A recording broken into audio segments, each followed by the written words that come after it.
Good evening, everybody. Are we live? Yes, we are. Good evening. Good evening, everybody. I am excited, and I'll tell you why I'm excited in a second. I am excited. Let me know where you're watching from. I'm excited because today is our final principle, a final lesson today, a final lesson on power principles today. Next week, I'll be back with another series, but today it's our final principle today. And I would come to you next week with another teaching from next week. I would come with another series maybe. Um, but hey, wherever you're watching from, I just want to say good evening. Thank you for coming on this journey with me this past 10 weeks. And I hope you have gained something. I hope you have learned something as I've shared these principles. I am committed. I am committed to show up and teach every Thursday, teach a principle, teach something that I think would benefit. I'm committed to doing that every Thursday, apart from what I do on Monday on the Thrivers group. And I hope it has been a blessing this past 10 weeks where I've been sharing power principles to live by. Wherever you're watching from, you can just say hi quickly and let me know where you're watching from. Good evening, good evening, good evening, good evening, good evening. And where today we are looking at the power principle of giving. The power principle of giving. So in the last 10 weeks, we have looked at the power principle of understanding. In the first week, we looked at the power principle of understanding. In the second week, we looked at the power principle of honesty.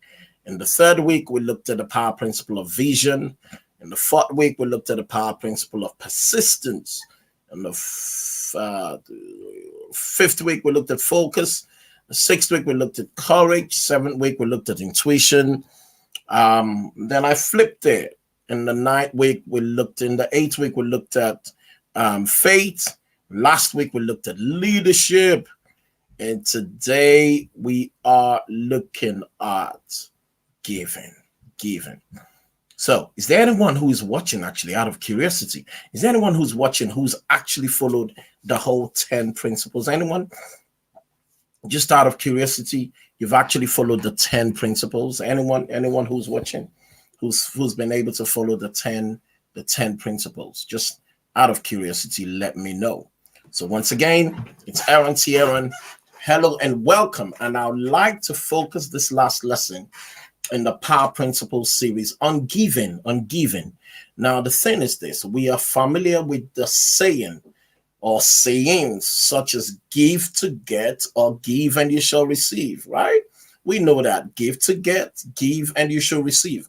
Now, many people make their giving decisions with the thought that, you know what?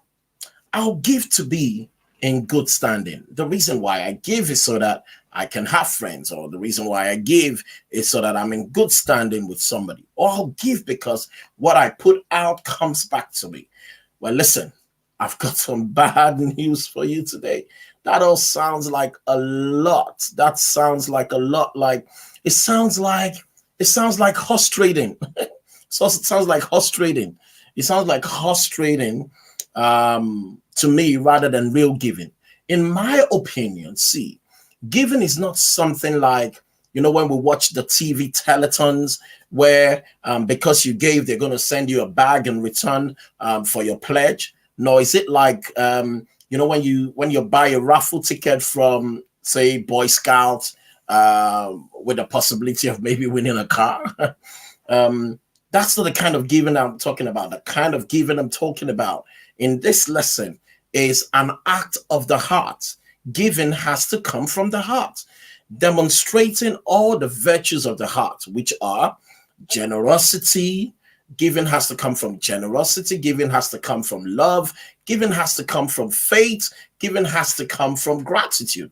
The act of giving from the heart cannot be separated from its intentions or motivations.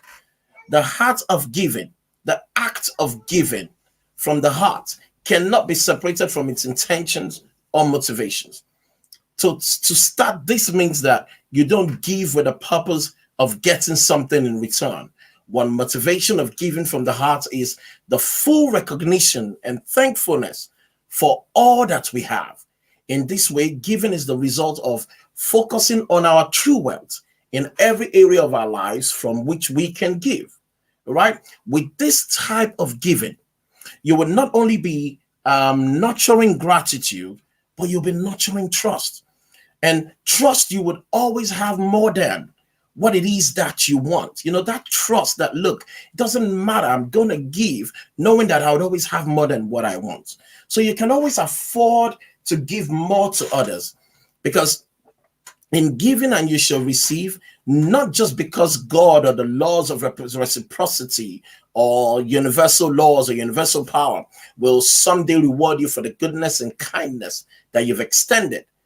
Give because in the very moment, in this very moment I'm giving, in the very moment you offer kindness and you're offering goodness, you can, in that very moment where you're offering kindness and goodness, you become transformed instantaneously. Your entire being begins to move to the vibration of gratitude. That's what happens with giving. It's been said that giving is like a fragrance, like a perfume. You can't sprinkle it on others without getting a few drops on yourself.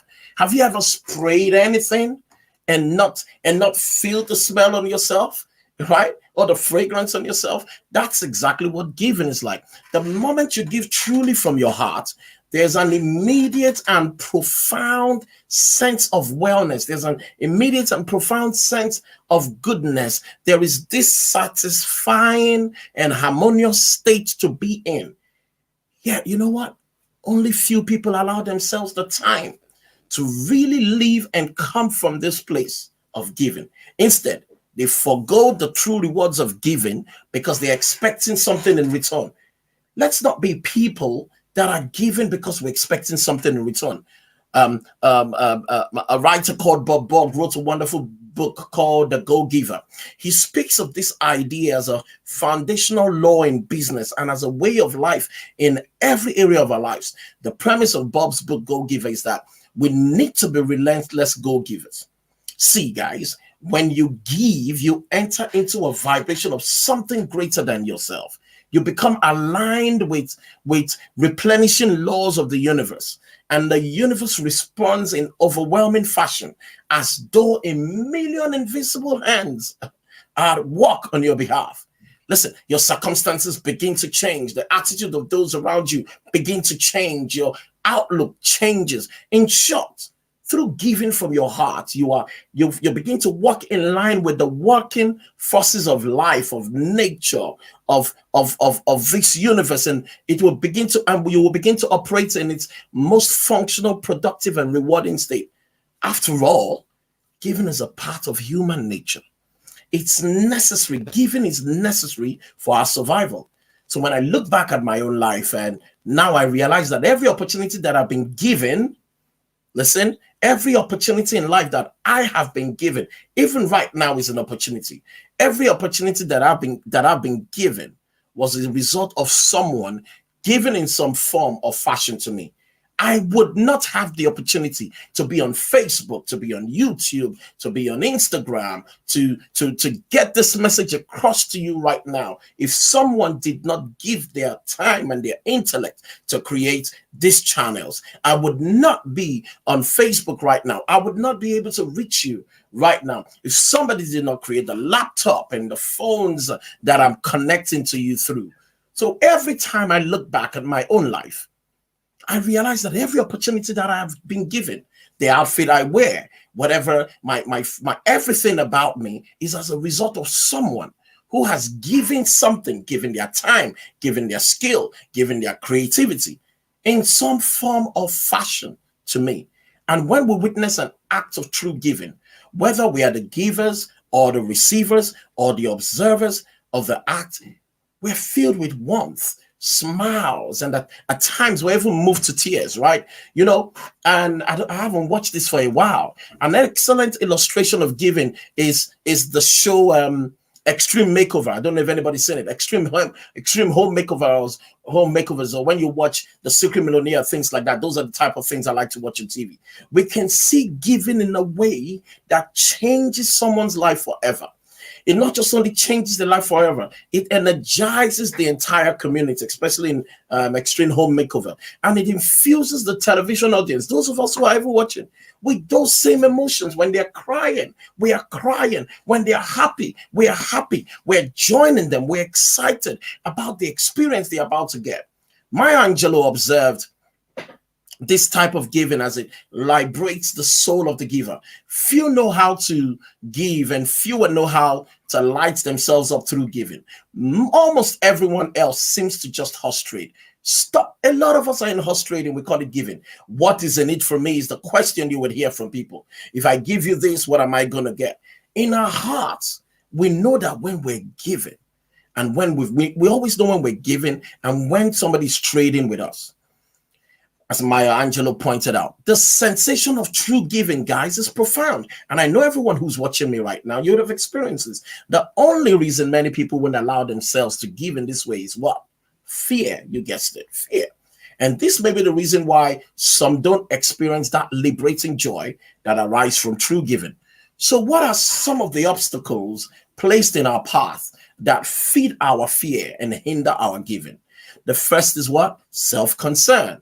We tend to be overwhelmed with our wants, our needs, and demands that are placed upon our time and finances, and by our own obligations. Now, many of us may want to dismiss this point clearly. To focus on these immediate needs is not selfish. However, that does not mean that giving should cease. We waste so much of our energy, so much of our creative resources with worrying about where our good is going to come from. You know, how are we going to have enough? How can we get more? That we are literally robbing ourselves of the abundant, unrestricted life that God is seeking to be expressed through us.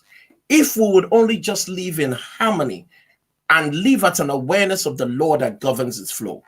I would argue that for this reason, it is in times of our greatest crisis, like the times we find ourselves now, that giving may be all the more essential. I know not all of us are in a position to give materially, and giving is not just about material giving, but we can give of our time, we can give of our talents. And truth be told, guys, we could even give some financial support. Everybody can give. Either way, sacrificial giving sends the signal to the universe that we recognize the gifts we have, that we are grateful for what we have, and that we have faith that more is in store for us. It demonstrates our intention to play a role in the productive force of mankind. More importantly, we send the signal that we believe in ourselves, we believe in God to the extent that our wants and needs will be met. So see, I believe that giving is a covenant between us and God, that we give what we have and what is of value to us, and that we are promised that it will come back 100-fold. Scripture. Now, we don't get to dictate the terms of the return, guys. That again is horse trading. But we can have faith that we would receive whatever it is that we need in ways that we can't even anticipate. That's faith. So that brings me to the second obstacle of giving, which is a lack of faith. In our previous lessons of faith, I go into this topic in more detail, but I want to discuss it briefly here in context of giving. Everyone listening, and I want you to take notes. Your source of blessing is not from yourself, but from God. I wish somebody would write that. Your source of blessing is not from yourself, but from God. And the literal give and take of his work in others. Luke 6:38, the Sermon on the Mount lays the foundation for this principle. In one of its most quoted verses, mankind is told, give, and it shall be given unto you, what? Good measure, pressed down, shaken together, running over. For with this same measure that you give, it shall be measured to you again. So you see, to refrain from giving, To refrain from giving is to overlook the truth and trust only in yourself, or trust only in ourselves, and not in the promise that has been made to us. What's the promise that's been made to us? Give, and it shall be given unto you, good measure, pressed down and shaken together and running over. For with the same measure that you give, it shall be measured to you. It's a promise. So if we cannot trust in anything bigger than ourselves, then we'll be less likely to give. And we should not then expect to receive anything bigger than ourselves. Everything we experience and create in our life is an expression of our awareness. From our current awareness, we form a habit of thinking that forms a habit of doing, and that ultimately creates the habit of our being.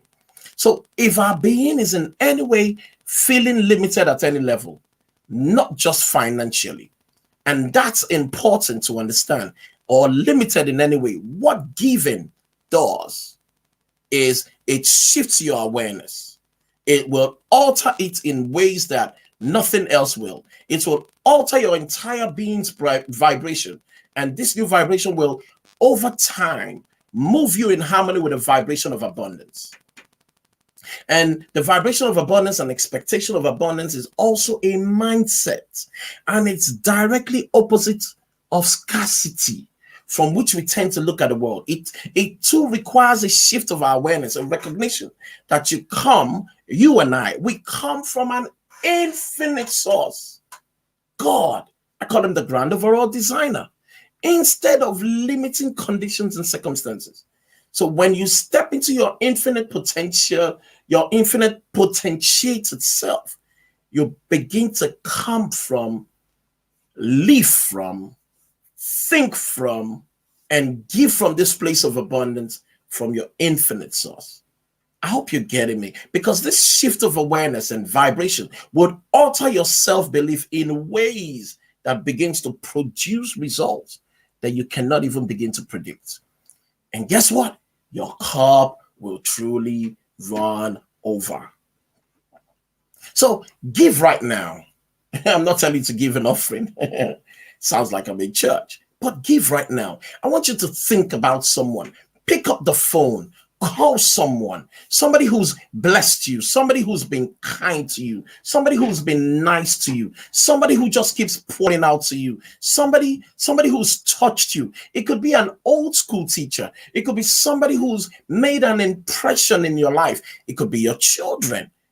I want everybody who's listening to me right now to just decide and determine, I'm going to give right now. Write the name of someone you would love to just give something, a card, a text message, a hope. Give right now. Pick up the phone. Call someone. Offer a kind and sincere phrase to someone you love. Make a difference to a stranger. Give of your true talents. Give, and you give yourself the greatest gift of all. Sometimes I get to a train station, and when I find not back in the day, before COVID, when I find young school students behind me, I just pay for their transport fare, and I tell the person on the in the cubicle, whatever their transport fare is, I just give them money for it. I pay it on my card, and I walk away so that they will not be able to reach me. Give, and give yourself that greatest gift of all. Guess what? The world will respond in kind, not because of some magical and unseen force, but because you have become transformed.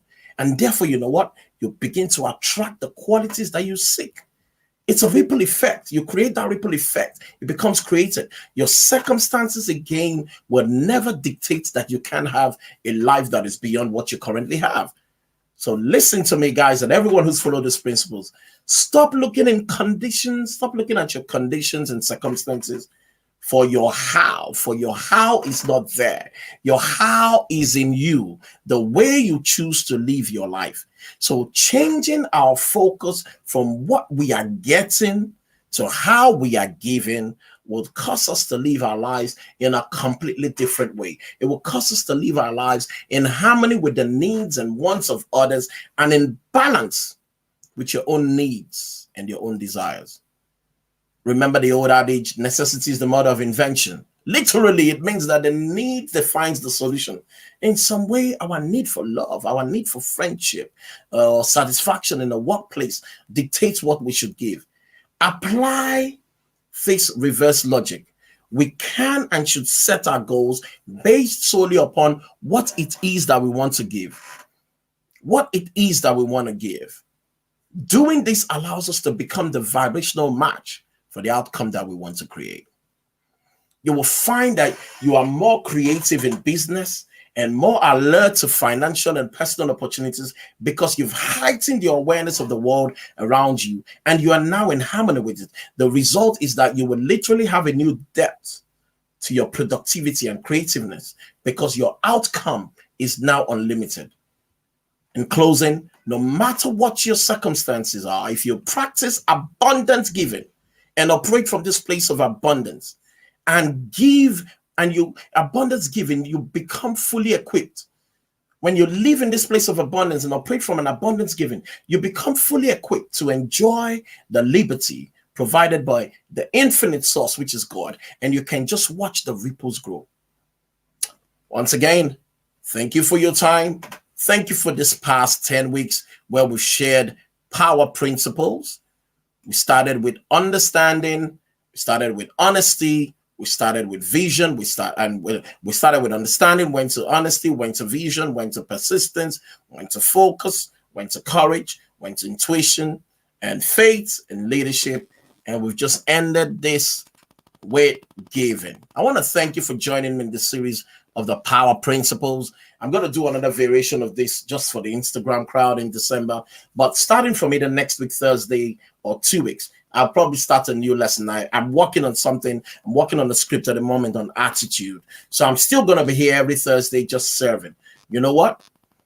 When I was creating these lessons, I purposely wanted to keep them short and impactful so that you'll be able to listen to them easily and quickly to and from work, and while you're picking up the kids from school or your way to the gym.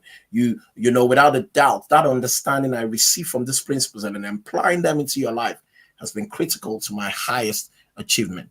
I really hope that these principles would help you live your dreams, achieve your life's purpose, whatever that may be, and end 2020 victorious, operating from a level of abundance.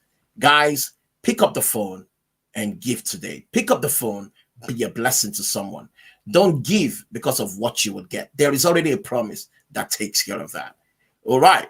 See you again next week, Thursday, or next 2 Thursdays from now, and we'll bring another lesson.